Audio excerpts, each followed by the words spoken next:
Well, the primary culprit is aphids, which is a fairly common problem. They remove sap from the plant with their piercing, sucking mouth parts is what it amounts to. It's one of the many piercing, sucking insects that we have.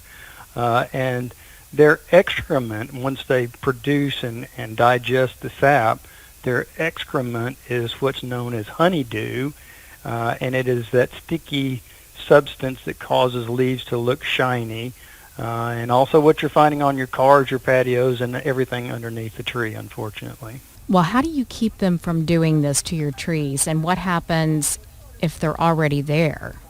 First of all, we're telling folks it's late in the season to be trying to control them, so the cold weather should take them out pretty soon.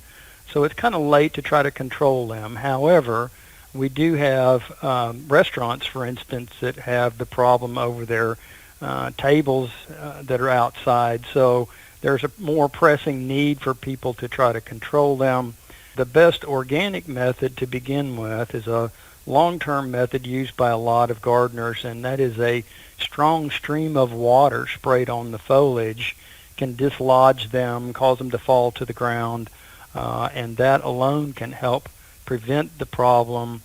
Sometimes we will use another organic product that's called an insecticidal soap, which is organic, and it does help to manage the numbers of them. I mean, I have lived in this area for 20 plus years, and I've never seen this happen before. Is it worse now than in previous years?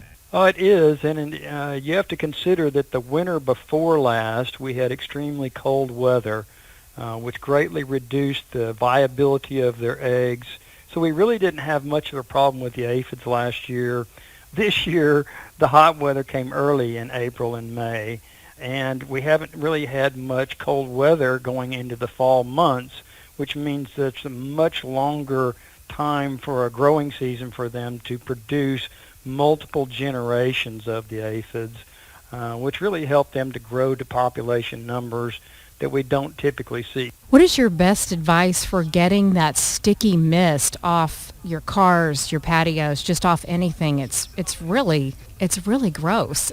I don't know how else to describe it. Well, soapy water will usually take care of it, like on your cars. If you run it through the car wash or use soap and water, it traditionally solves the problem.